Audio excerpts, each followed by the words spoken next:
Issue. NBC10 at Issue, Sunday, May 10th, 2009. Philadelphia has become the incarceration capital of America.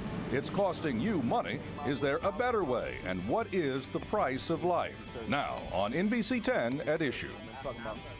Good morning. I'm Steve Highsmith. The city of Philadelphia puts more people behind bars than any other city in the U.S. When many of those folks get out of prison, they are unable to find work or for some other reason commit more crimes. It's a cycle. This half hour, one man, one school, one group of students, and one way that may break that cycle. A lot of gambling, a lot of buying guns. Like 2 or 3 BMWs, couple of Cadillacs, motorcycles, clothes. This is Robert Childs telling his story, a real-life drama of drugs and violence and prison. But Childs broke the cycle, and Villanova University and film and social justice students have exposed the problem and the solution that Robert Childs' story presents in a new documentary, Price of Life. With me now are Robert Childs, Outreach Coordinator, National Comprehensive Center for Fathers, and John O'Leary, Assistant Professor at Villanova University. Thank you both for being here. Thank you for having us. Appreciate you taking the time. Robert, let's get right to it. Okay. Did you think of yourself as a bad guy when you were committing crimes? Yes. And how bad were you? Pretty bad as it come. You know, I was always aware from the very beginning that I had made a decision to make a bad choice. And I knew that that bad choice was going to have consequences. Your story has been the subject of a new documentary put together by students at Villanova University. I'd like to take a look at one section of that documentary right now. Look at this, please. We all came out with $1,000 apiece. We'll just be serving. Just serving. I'm talking about right here, all day long. We'll sell 2,700, sometimes maybe 3 or 4 times a day. Wasn't a whole lot of violence. It was just buying cars, girls, a Peugeot, convertible 5.0. A lot of gambling, a lot of buying guns. Like 2 or 3 BMWs, couple of Cadillacs, motorcycles, clothes. You know, Gucci, all the Gucci sweatsuits, the glasses and diamond rings and stuff like that. And it was nothing for me to lose like 10, 15,000 in a dice game. You know, it was nothing. That's kind of like how we lived at the time. Guns, money, clothes with what, drug money mostly? Mm-hmm. Any theft, any hold up people? Robbing drug dealers was a common thing, yeah. It was just part of the culture. Dealers robbing dealers. Yeah, exactly. We felt justified because they were, you know, because you sell drugs, so, you know. You said at the top that you knew that you were doing things that weren't right. Yeah. That you were a bad guy at that time, or doing bad things. Did you view yourself as typical of the neighborhood or as an exception to the neighborhood?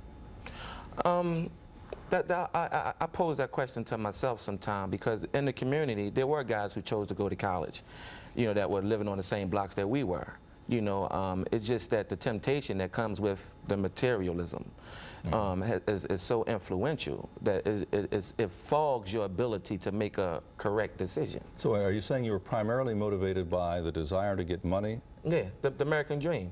Yeah. Did you think you had any other way to get the dream, or you just wanted a shortcut to the dream? No, I believe that if I was an athlete or an entertainer, I can obtain that dream. But I talked about in the documentary, the lie was that if I'm not an entertainer or if I'm not an athlete, the only way that I can get financial security like that would be to sell drugs. And do you still believe that today? No, no. Okay, do you think a lot of people in the neighborhood believe that today?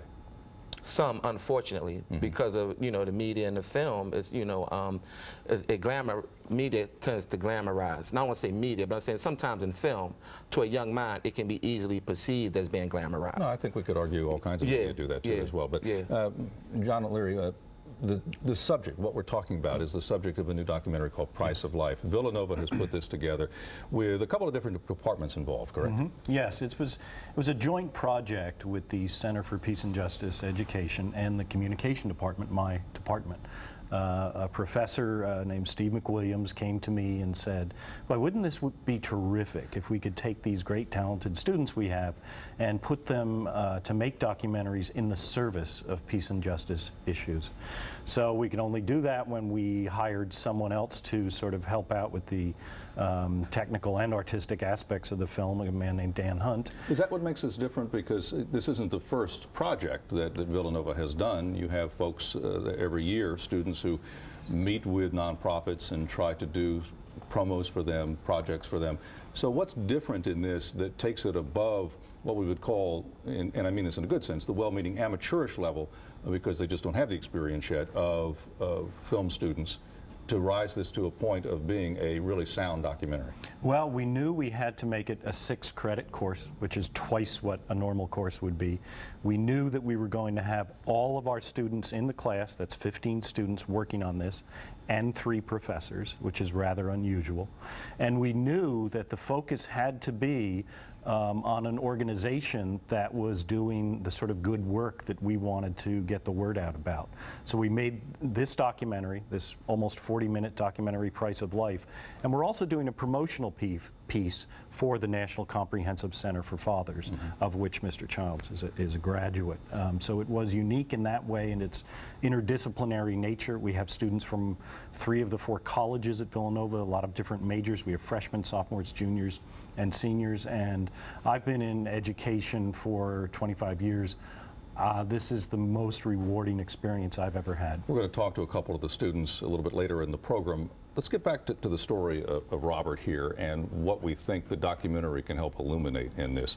Here's another section of this documentary, and it has to do with guns.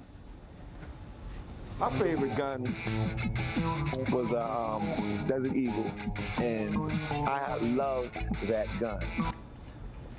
Now that's the Desert Eagle you're talking about. Now, was that the 357 version you liked, or the 44 Magnum? The 44 Magnum. 44 Magnum.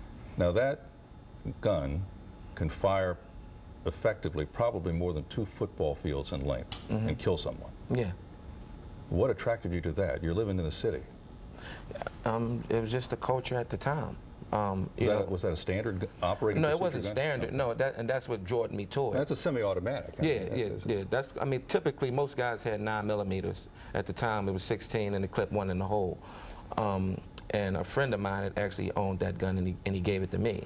And I just became fascinated with it because I thought it was like a Clint Eastwood type of gun. And I remember hearing someone state that it's more of like a movie gun. So when Robert Childs was walking down the street, you had this gun with you? You had it in your I wouldn't have that. I wouldn't carry that gun. That was normally if someone was threatening to take my life, and I felt like I had the right to defend myself. Yeah, that was a gun that I would prefer to use at the time. And did you ever go and fire that gun anywhere? Yeah, I fired it a couple times. You know, thank God no one has been harmed with it. You know, but yeah, I was living reckless and I made bad decisions. Well, I want to talk about how you overcame those bad decisions once you got out of prison, how long you were in prison, the multiple times, and what you might tell us about this cycle of violence that can be broken when we continue in a moment. More on NBC10 at Issue. Stay tuned. You're watching NBC10 at Issue.